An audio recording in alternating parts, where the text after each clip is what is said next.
Malam hari ini kami datang di hadapan-Mu Tuhan. Kami meninggikan Engkau Raja kami. Kami menyembah Engkau Allah yang hidup. Engkau Allah yang berkuasa di dalam hidup kami Tuhan. Engkau yang bekerja di dalam diri kami Tuhan.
Kami berterima kasih untuk kebaikan-Mu.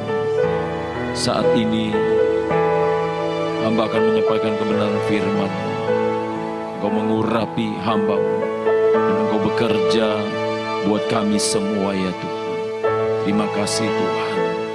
Mengucap syukur kepada-Mu dalam nama Tuhan Yesus. Haleluya. Amin. Silakan ya. Puji Tuhan. Haleluya. Haleluya. Iya, saya percaya seberapapun kita yang ada hari ini tidak mengurangi berkat Tuhan, kasih Tuhan, kuasa Tuhan. Amin. Iya, puji Tuhan. Saya mengajak kita untuk sama-sama bangkit berdiri. Kita membaca firman Tuhan dalam Yohanes 15 ayat 1 sampai ayat yang ke-8. Yohanes 15 ayat 1 sampai ayat yang ke-8. Sama-sama kita membaca firman Tuhan ini. Pokok anggur yang benar. 2, 3. Akulah pokok anggur yang benar dan Bapakulah pengusahanya. Setiap ranting padaku yang tidak berbuah dipotongnya dan setiap ranting yang berbuah dibersihkannya supaya ia lebih banyak berbuah. Kamu memang sudah bersih karena firman yang telah kukatakan kepadamu. Tinggallah di dalam aku dan aku di dalam kamu. Sama seperti ranting tidak dapat berbuah dari dirinya sendiri kalau ia tidak tinggal pada pokok anggur. Demikian juga kamu tidak berbuah jikalau kamu tidak tinggal di dalam aku. Akulah pokok anggur dan kamulah ranting-rantingnya. Barang siapa tinggal di dalam aku dan aku di dalam dia, ia berbuah banyak. Sebab di luar aku kamu tidak dapat berbuat apa-apa. Barang siapa tidak tinggal dalam aku, ia dibuang keluar seperti ranting dan menjadi kering. Kemudian dikumpulkan orang dan dicampakkan ke dalam api, lalu dibakar. Jikalau kamu tinggal di dalam aku dan firmanku tinggal di dalam kamu, mintalah apa saja yang kamu kehendaki dan kamu akan menerimanya. Dalam hal inilah Bapakku dipermuliakan, yaitu jika kamu berbuah banyak dan dengan demikian kamu adalah murid-muridku. Amin. Dipersilahkan duduk. Puji Tuhan, saudara yang dikasihi Tuhan, firman Tuhan hari ini saya beri tema bertumbuh dan berbuah di dalam Kristus. Ya, saudara, tadi kita sudah membaca bersama-sama dalam Yohanes pasal 15 ayat 1 sampai yang ke-8. Dimulai dalam ayat yang pertama firman Tuhan katakan bahwa Yesuslah pokok anggur yang benar. Ternyata ya ada pokok anggur yang tidak benar, atau mungkin dengan kata lain ada anggur-anggur lain. Nah, firman Tuhan katakan di sini bahwa hanya Yesuslah pokok anggur yang benar, tidak ada yang lain. Karena Yesus pokok anggur yang benar, firman Tuhan katakan bahwa ya, firman Tuhan katakan bahwa kita harus berbuah di dalam Dia. Ya, kita harus berbuah di dalam Dia.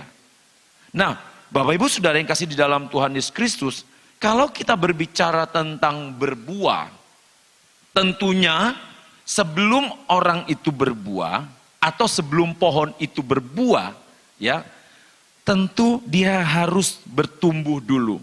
Dalam proses bertumbuhnya itu, akarnya harus tumbuh terlebih dahulu, ya.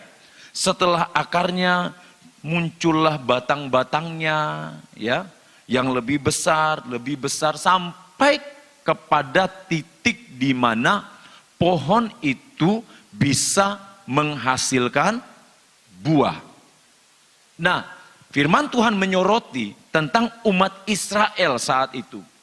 Ternyata umat-umat Israel saat itu mereka hanya tampak dari luarnya saja bagus. Tetapi ternyata mereka tidak berbuah. Ya. Makanya kalau saudara lihat dalam cerita yang lainnya, Yesus mengutuki pohon ara ya. Dikutuki, kenapa? Karena rupanya pohon ara yang dilihat oleh Yesus itu di luarnya tampak begitu rimbun.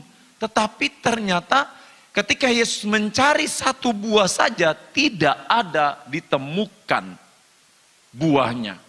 Dan itu menjadi masalah buat Yesus.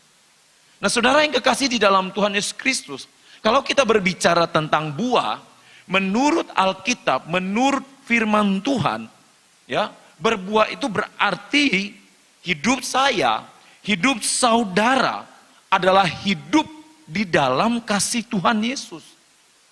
Kalau kita berbicara tentang buah, berarti hidup kita itu adalah menjadi berkat dimanapun kita berada. Ya, sekali lagi, kalau berbicara tentang buah berarti hidup kita ini menjadi berkat. Karena salah satu tanda kerohanian dari orang percaya adalah dia menjadi berkat dimanapun dia berada. Nah, saudara yang kekasih di dalam Tuhan Yesus Kristus, berbuah yang diinginkan oleh Yesus adalah berbuah yang baik, berbuah yang berkualitas, bukan berbuah yang masam, bukan berbuah yang kecut, apalagi buah yang berulat. Nah, ini yang diinginkan oleh Yesus, buah yang berkualitas. Saya yakin ya, saya yakin saudara, dimanapun saudara berada, apapun profesi saudara, saya yakin saudara ingin orang-orang yang bekerja dengan saudara adalah orang-orang yang berkualitas. Amin, saudara. Nah, persoalannya kalau kita ingin orang-orang berkualitas, apakah kita sendiri itu sudah berkualitas di hadapan Tuhan? Sedangkan kita sudah menjaga diri kita untuk berkualitas di hadapan Tuhan, masih saja kita bisa menemukan orang-orang yang tidak berkualitas. Apalagi kita tidak menjaga pribadi kita di hadapan Tuhan. Menurut firman Tuhan dalam Yohanes 15 ini bahwa setiap orang yang percaya itu harus berbuah di dalam Kristus. Harus menghasilkan buah. Nah, Bapak Ibu Saudara, mengapa saya dan saudara harus berbuah di dalam Kristus? Mengapa kita harus berbuah? Coba lihat dalam Yohanes 15 ayat 1 dan ayat yang kelima. Kita perhatikan. Yohanes 15 ayat 1 dan ayat yang kelima. Akulah pokok anggur yang benar dan Bapakulah pengusahanya. Ayat yang kelima. Akulah pokok anggur dan kamulah ranting-rantingnya. Barang siapa tinggal di dalam aku dan aku di dalam dia, ia berbuah banyak. Sebab di luar aku kamu tidak dapat berbuah apa-apa. Dengan kata lain, saya dan saudara harus berbuah di dalam Kristus. Karena hanya Yesus yang mampu membawa saya dan saudara untuk menghasilkan buah. Tidak ada yang lain yang mampu membawa saya dan saudara untuk menghasilkan buah. Gak ada. Firman Tuhan katakan bahwa di luar aku, engkau tidak dapat berbuat apa-apa. Dengan kata lain, di luar aku, engkau tidak akan mampu menghasilkan buah. Sehebat apapun saya, sehebat apapun saudara, kita tidak akan bisa menghasilkan buah kalau kita ada di luar Kristus. Mungkin kita percaya Yesus sebagai Tuhan dan Juru Selamat kita. Mungkin kita yakin bahwa dialah Tuhan kita. Tetapi Bapak Ibu Saudara yang kekasih di dalam Tuhan Yesus Kristus, kalau kita tidak mengikuti firman Tuhan, kita tidak mengikuti standar Tuhan, kita juga sama saja tidak akan menghasilkan buah. Karena firman Tuhan katakan, engkau harus ada di dalam aku. Kalau engkau di dalam aku berarti engkau harus menuruti firmanku. Kalau engkau di dalam aku berarti engkau harus mengikuti firmanku. Kalau engkau di dalam aku berarti engkau harus mengikuti suaraku. Itu yang firman Tuhan katakan. Makanya saya dan saudara harus berbuah di dalam Kristus. Dan hanya Yesus yang mampu membawa kita. Hanya Yesus satu-satunya jalan, tidak ada yang lain. Hanya Yesus yang berani menjamin keselamatan itu. Di dalam Yohanes pasal 14 ayat yang ke-6 bisa ditampilkan. Yohanes pasal 14 ayat yang ke-6. Kata Yesus kepadanya, akulah jalan dan kebenaran dan hidup. Tidak ada seorang pun yang datang kepada Bapa kalau tidak melalui aku. Saudara, Yesus mengklaim dirinya sebagai satu-satunya jalan. Tidak ada jalan lain. Yesus mengklaim hal ini. Kira-kira ada nggak orang lain yang mampu mengklaim ini, saudara? Gak ada. Gak ada satupun yang saya lihat yang berani mengklaim bahwa dialah satu-satunya jalan kebenaran dan hidup. Hanya Yesus yang berani mengklaim hal itu. Saudara, kalau lihat ya iklan-iklan, banyak kan yang mengklaim bahwa mereka lah produk terbaik. Ya, nggak ada produk lain yang lebih baik. Semua saling mengklaim dirinya produk yang paling bagus. Tetapi tetap saja ada celahnya. Namanya juga buatan manusia. Kalau ada yang berani mengklaim dirinya sebagai satu-satunya jalan keselamatan, pasti orang sudah akan mengikuti dia. Yang terang-terangan, tetapi ternyata tidak ada. Yesus saja yang berani mengklaim dirinya sebagai satu-satunya Tuhan dan Juru Selamat, satu-satunya jalan kebenaran. Toh kenyataannya masih banyak yang tidak percaya kepada dia, bukan? Apalagi kalau Yesus tidak mengklaim dirinya. Mengklaim saja, masih saja banyak yang tidak percaya akan dirinya. Orang-orang Farisi, orang-orang Yahudi, ahli Taurat masih saja meragukan hal itu dan bahkan tidak percaya. Bapak Ibu Saudara yang kasih di dalam Tuhan Yesus Kristus, ini menunjukkan bahwa Yesus memberikan jaminan yang pasti. Yohanes 15 ayat 4 dan ayat yang kelima, saudara bisa lihat kembali. Tinggallah di dalam aku dan aku di dalam kamu. Sama seperti ranting tidak dapat berbuah dari dirinya sendiri kalau ia tidak tinggal pada pokok anggur. Demikianlah juga kamu tidak berbuah jikalau kamu tidak tinggal di dalam aku. Coba saudara, ya kan? Yesus memberikan jaminan. Kalau produknya gagal, uang kembali. Kan biasanya seperti itu saudara ya. Bisa balik, ada istilahnya retur ya, tukar barang. Tapi Yesus, saudara lihat. Yesus mengatakan bahwa kalau kamu tidak berbuah, ya, kalau ia tidak tinggal pada pokok anggur, demikian juga kamu tidak berbuah jikalau kamu tidak tinggal di dalam aku. Jadi jangan coba-coba mengatakan diri saya dan saudara sebagai pengikut Kristus, tapi hidup kita di luar Kristus. Pasti kita tidak akan berbuah. Kita tidak akan pernah menghasilkan buah. Sebab orang yang ada di dalam Kristus, pasti dia akan bertumbuh. Akarnya akan masuk sampai ke dalam. Dan pada akhirnya dia akan berbuah. Menghasilkan buah kebenaran. Menghasilkan buah roh. Saudara perhatikan dalam Markus 4 ayat 20. Markus 4 ayat yang ke-20. Dan akhirnya yang ditaburkan di tanah yang baik, ialah orang yang mendengar dan menyambut firman itu lalu berbuah. Ada yang 30 kali lipat, ada yang 60 kali lipat, dan ada yang 100 kali lipat.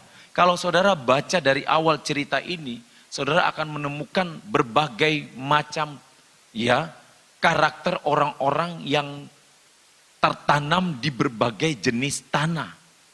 Saudara bisa baca tuh lengkapnya ya di dalam Markus 4 ini.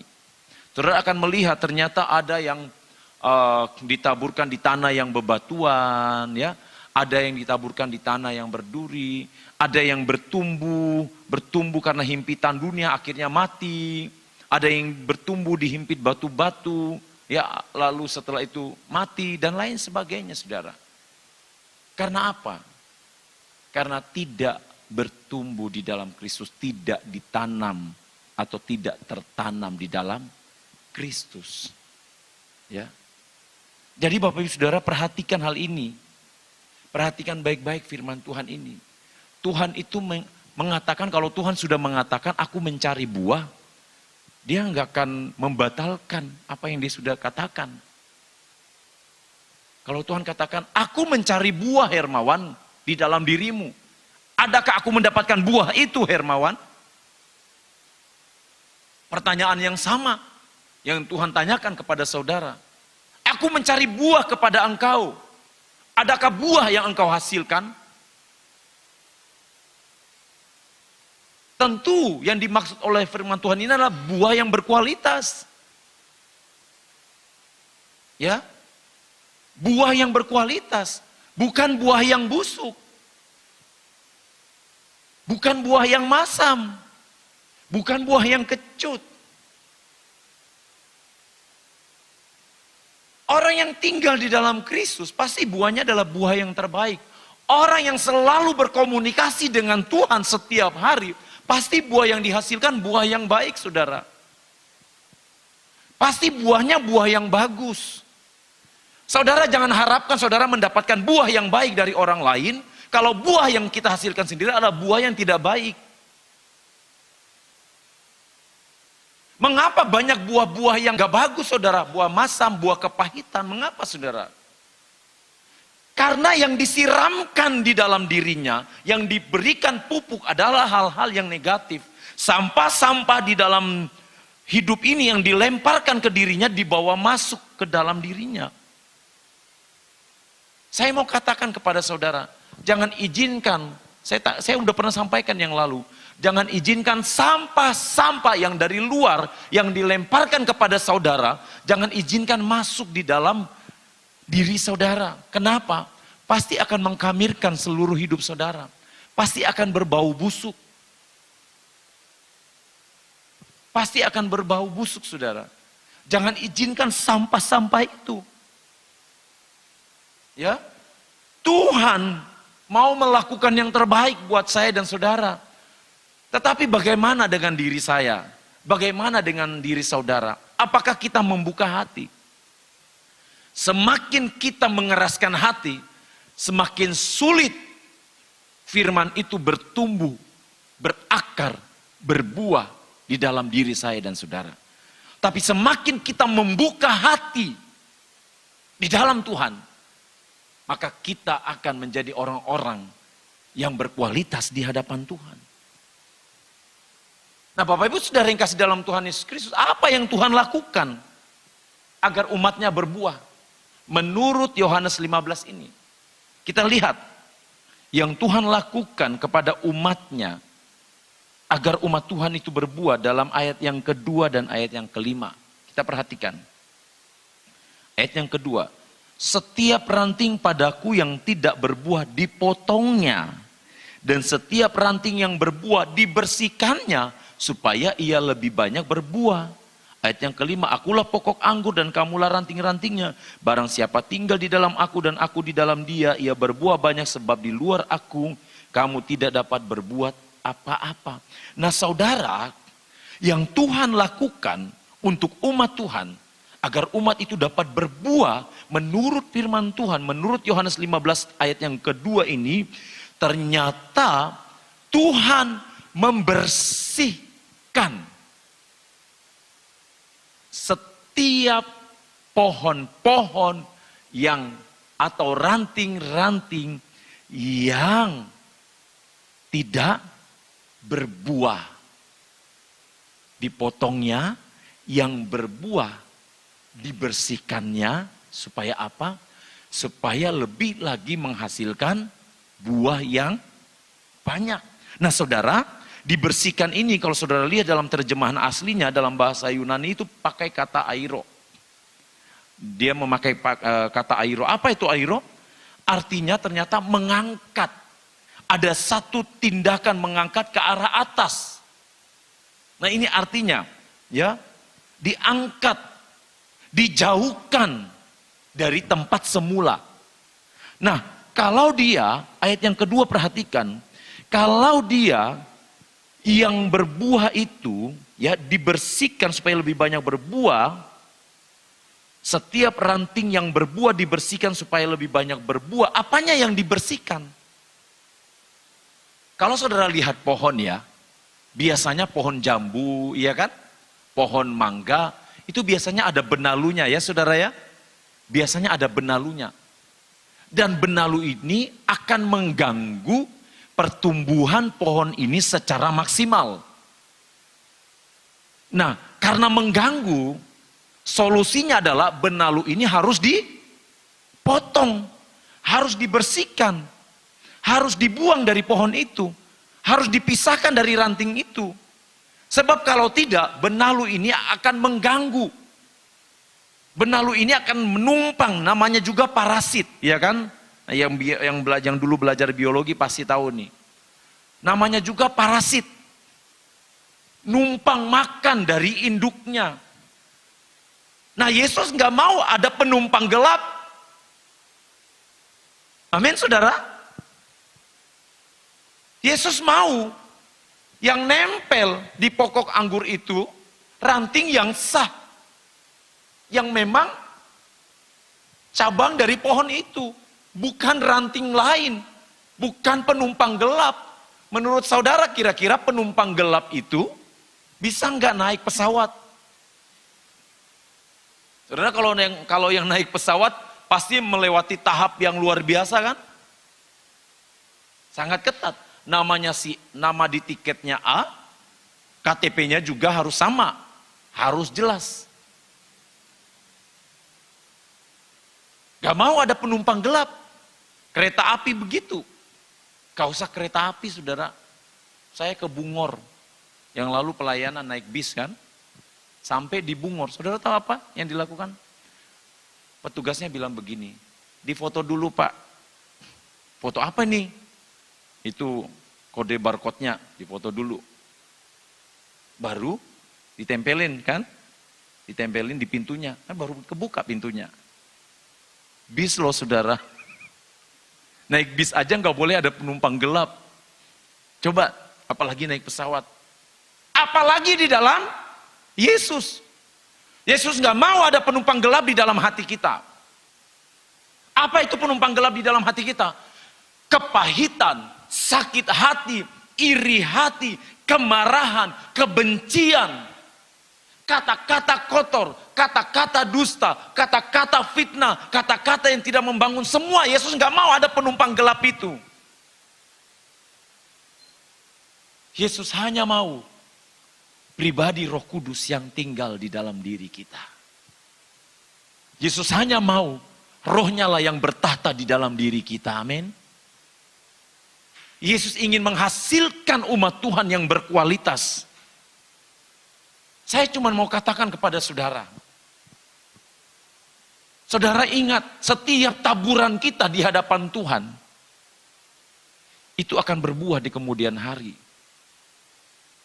Kalau kita menempatkan Tuhan yang number one di dalam diri kita, kita biarkan dia bertata, kita biarkan dia mengontrol, dia memupuk hati kita, dia memupuk diri kita, maka kita akan menghasilkan buah 30 kali lipat, 60 kali lipat, 100 kali lipat.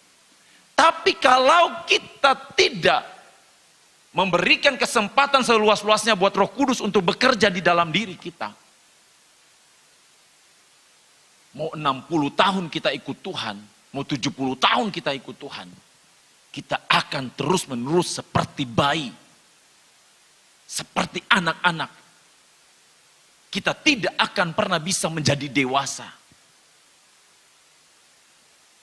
Karena alat ukur dari Tuhan bukan usia kita. Amin, saudara. Amin, saudara. Yang Tuhan lihat. Jadi Tuhan, makanya saudara, Tuhan itu gak pernah lihat, kamu ikut Tuhan berapa lama.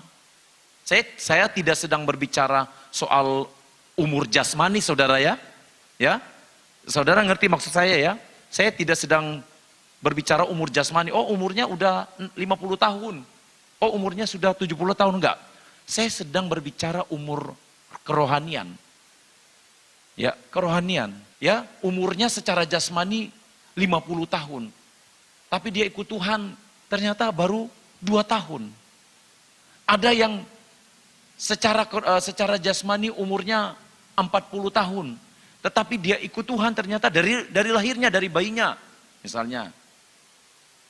Nah saudara, Tuhan gak lihat yang seperti itu. Tuhan hanya melihat secara kerohanian bagaimana kita dengan dia. Tuhan mau kita berbuah. Tuhan ingin membuang setiap benalu. Makanya saudara dari pengertian Airo tadi ya, seperti benalu yang menggerogoti pohon yang rantingnya untuk menghasilkan buah, itu yang diambil, itu dibuang, itu dipotong, itu dipisahkan. Tuhan gak mau ada benalu-benalu yang menempel di dalam diri anak-anak Tuhan. Makanya Tuhan bilang, Tuhan potong itu. Saudara lihat di dalam ayat yang kedua, setiap ranting padaku yang tidak berbuah dipotongnya. Dan setiap ranting yang berbuah dibersihkannya. Ternyata satu pohon ada 2 jenis ranting.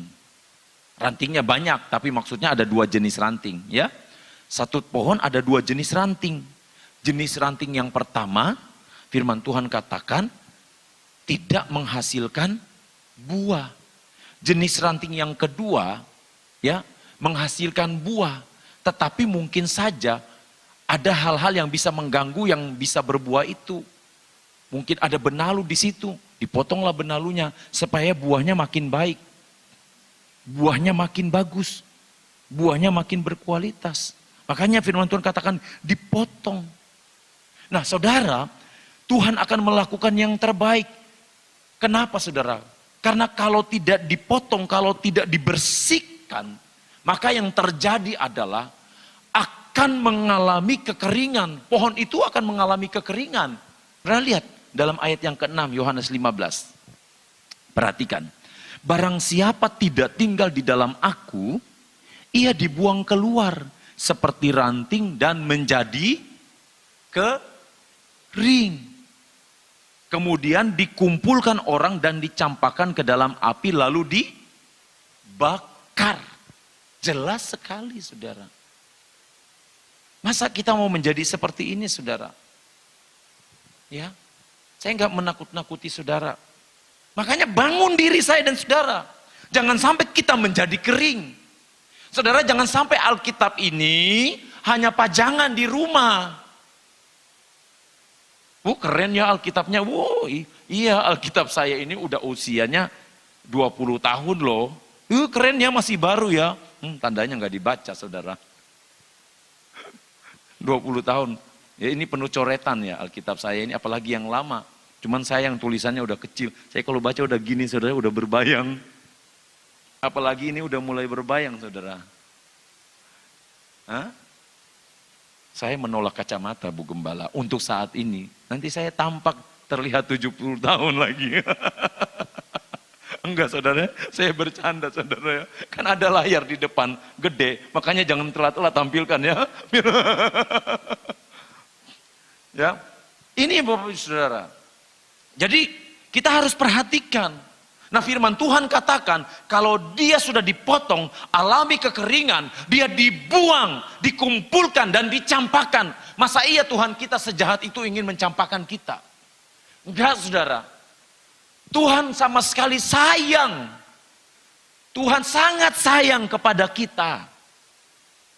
Tuhan sayang saya, Tuhan sayang saudara.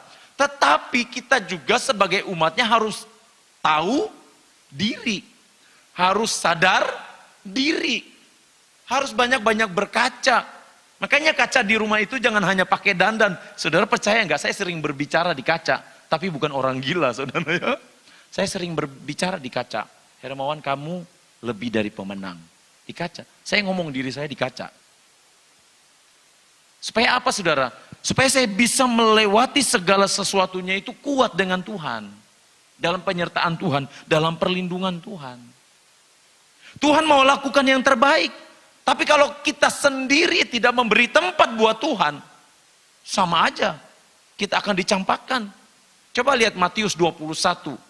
Matius 21 ayat 18 sampai ayat yang ke-20. Matius 21 ayat 18 sampai 20. Pada pagi-pagi hari dalam perjalanannya kembali ke kota, Yesus merasa lapar. Dekat jalan itu ia melihat pohon ara, lalu pergi ke situ. Tetapi ia tidak mendapat apa-apa pada pohon itu. Sekali lagi, Yesus merasa lapar. Lalu Yesus melihat pohon ara. Yesus mencari pohon ara untuk apa? Untuk dimakan. Tetapi ia tidak mendapat apa-apa pada pohon itu selain daun-daun saja. Katanya kepada pohon itu, engkau tidak akan berbuah lagi selama-lamanya. Dan seketika itu juga keringlah pohon ara itu. Ayat 20. Melihat kejadian itu tercenganglah murid-muridnya. Lalu berkata bagaimana mungkin pohon ara itu sekonyong-konyong menjadi kering dan seterusnya. Saudara perhatikan kan? Saudara lihat. Ya. Yang Yesus cari adalah buah. Yang Yesus minta dari saya dan saudara adalah buah. Buah saudara. Kita sudah menghasilkan buah atau enggak? Gimana kita di hadapan Tuhan? Nah kalau kita mau berbuah saudara, sesuai firman Tuhan tadi, maka kita harus tinggal di dalam Yesus. Mazmur 1 ayat 1 sampai 3. Ini orang yang berbuah nih, coba saudara lihat. Mazmur 1 ayat 1 sampai 3. Ayat lebih banyak ya yang kita baca. Berbahagialah orang yang tidak berjalan menurut nasihat orang fasik, yang tidak berdiri di jalan orang berdosa, dan yang tidak duduk dalam kumpulan pencemooh. Tetapi yang kesukaannya ialah Taurat Tuhan, dan yang merenungkan Taurat itu siang dan malam. Ia seperti pohon yang ditanam di tepi aliran air, yang menghasilkan buahnya pada musimnya, dan yang tidak layu daunnya, apa saja yang diperbuatnya berhasil. Hanya orang yang berbuah saja yang akan berhasil. Menurut firman Tuhan. Tapi saudara mungkin bilang, tapi saya lihat orang yang di luar sana, yang malas untuk beribadah, yang gak suka beribadah, kok dia berhasil? Saudara tunggu dulu. Firman Tuhan katakan itu seperti ditaruh di tempat yang licin. Tahu kan tempat yang licin? Seloncoran ya, dari atas, habis itu kan cepat sekali turunnya. Nah ini firman Tuhan katakan bahwa orang yang menghasilkan buah itu adalah orang yang ditanam di tepi aliran air. Dan dia pasti akan menghasilkan buah. Dan firman Tuhan katakan, apa saja tidak terkecuali yang diperbuatnya, yang sesuai dengan kehendak Tuhan, pasti akan berhasil. Nah untuk itu Bapak Ibu Saudara, kita harus tetap tinggal di dalam Kristus, karena kita tidak punya kekuatan untuk berbuah. Saya dan saudara tidak akan mampu berbuah kalau kita di luar Kristus. Jadi Tuhan cari buah. Tuhan cari buah kepada saya dan saudara. Nah ketika kita sudah berbuah, firman Tuhan katakan apa saja yang kita perbuat pasti berhasil. Tuhan akan memberikan kita kebebasan untuk meminta kepadanya. Saudara mau buktinya? Coba saudara lihat dalam ayat yang ke-7 dalam Yohanes 15 ayat yang ke-7. Saudara lihat ini buktinya. Yohanes 15 ayat yang ke-7.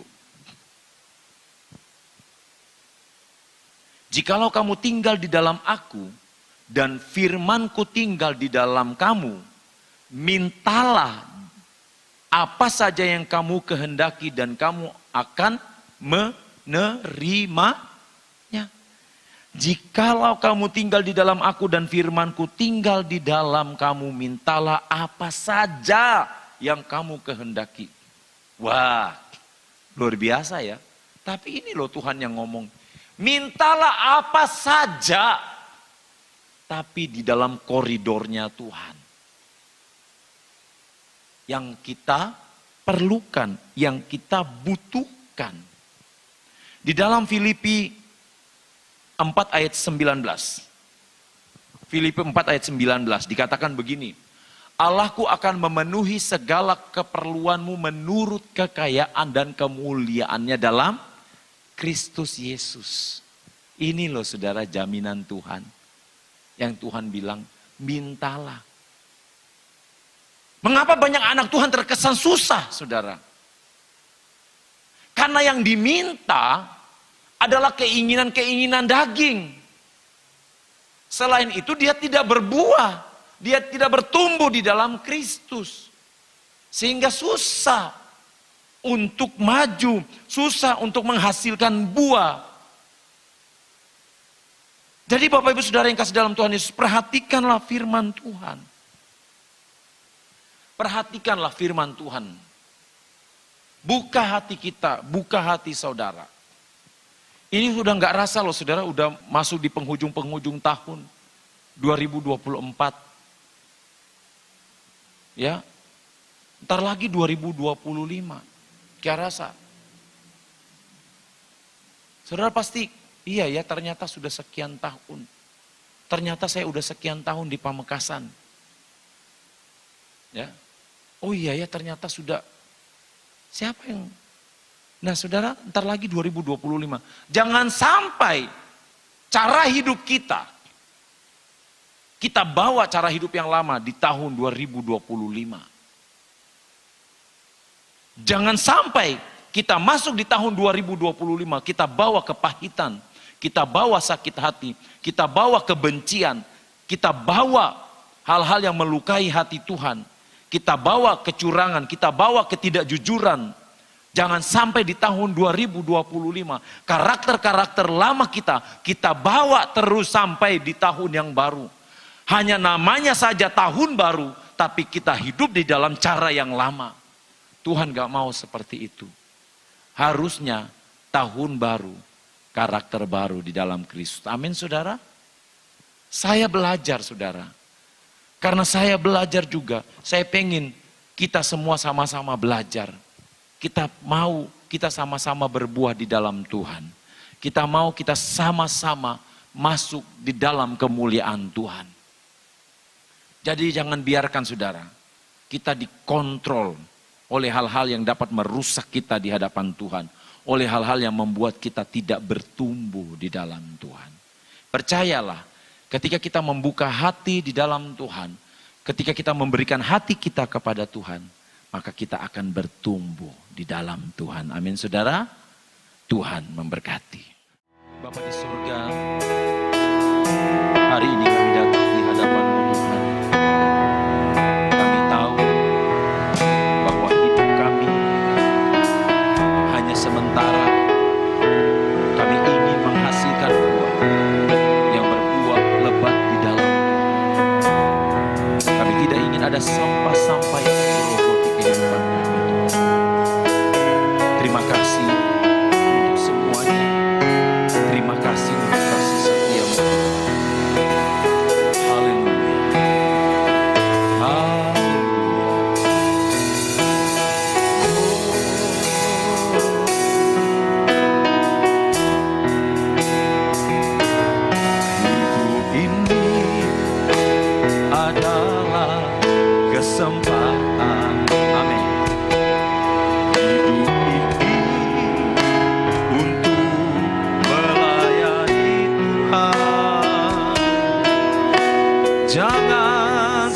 sia-siakan waktu yang Tuhan hidup ini harus jadi berkat.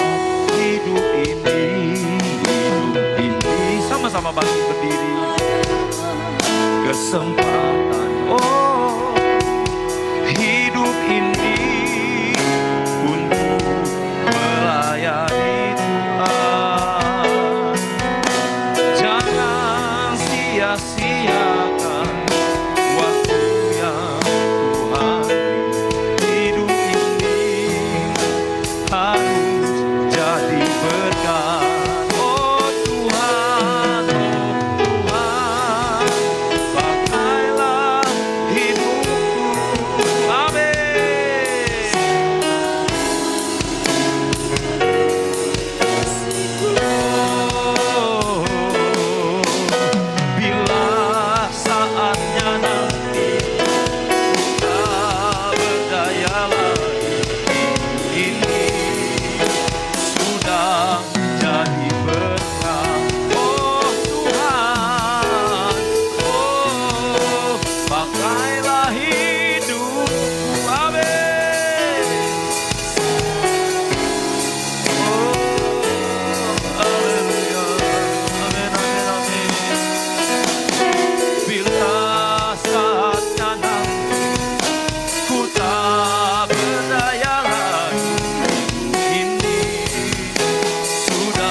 Mari saya mengajak kita untuk menyadari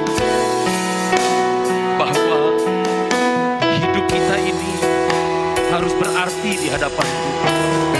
Hidup kita harus menghasilkan buah di hadapan Tuhan. Mari jangan menyia-nyiakan kesempatan yang Tuhan berikan. Jangan sia-siakan waktu yang kita berikan. Bawa hati kita, bawa hidup kita, bawa diri kita di hadapan Tuhan.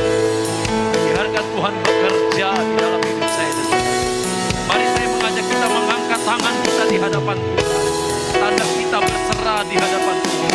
Mari angkat tanganmu sungguh-sungguh di hadapan Tuhan. Mari berserah penuh kepada Tuhan. Haleluya, haleluya.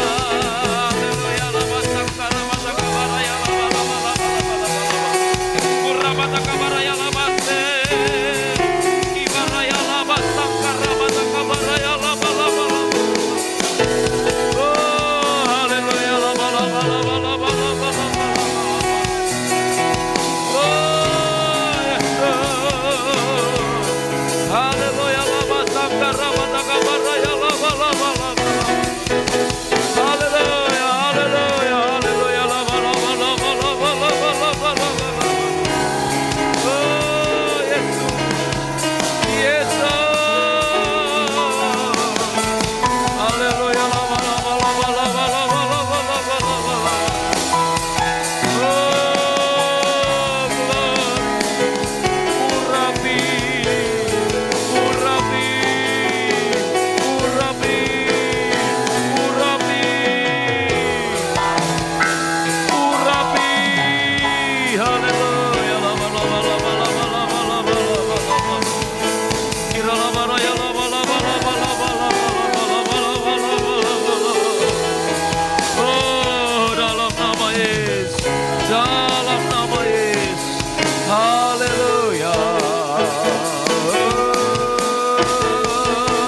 sadar kami tidak dapat berbuah tanpa Tuhan. Kami butuh Tuhan untuk memampukan kami. Sebagai hamba Tuhan, hamba banyak kekurangan di hadapan-Mu, Tuhan. Hamba butuh Tuhan untuk memegang tangan hamba, untuk terus maju di dalam Engkau. Sebagai umat-Mu, kami banyak salah di hadapan-Mu. Tapi Tuhan, tolong Tuhan, agar kami benar-benar hidup di dalam Tuhan.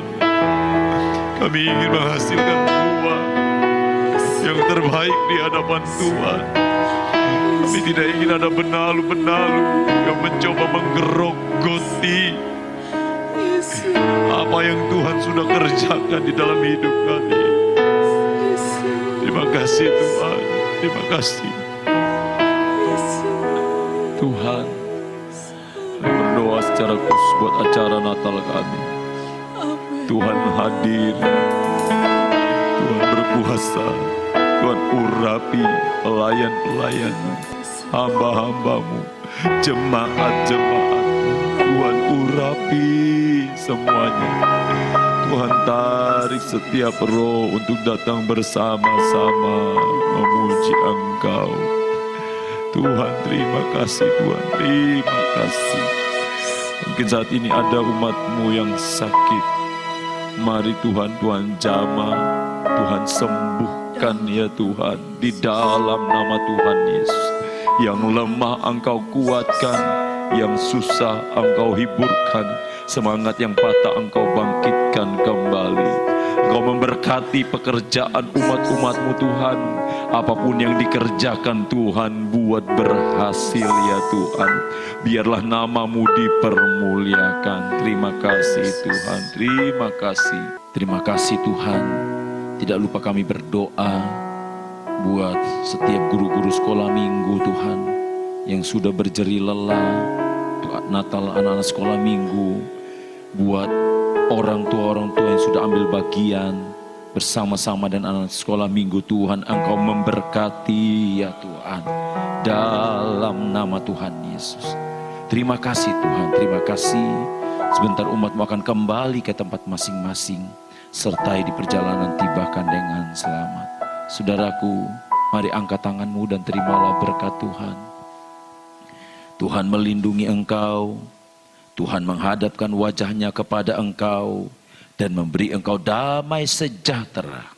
Biarlah engkau pulang dengan membawa segala berkat sukacita, damai sejahtera yang melimpah, yang khusus, yang tidak terbatas, yang diberikan Allah Bapa, Putra dan Roh Kudus, yaitu di dalam nama Tuhan Yesus Kristus. Sama-sama kita yang percaya katakan, amin. Tuhan memberkati.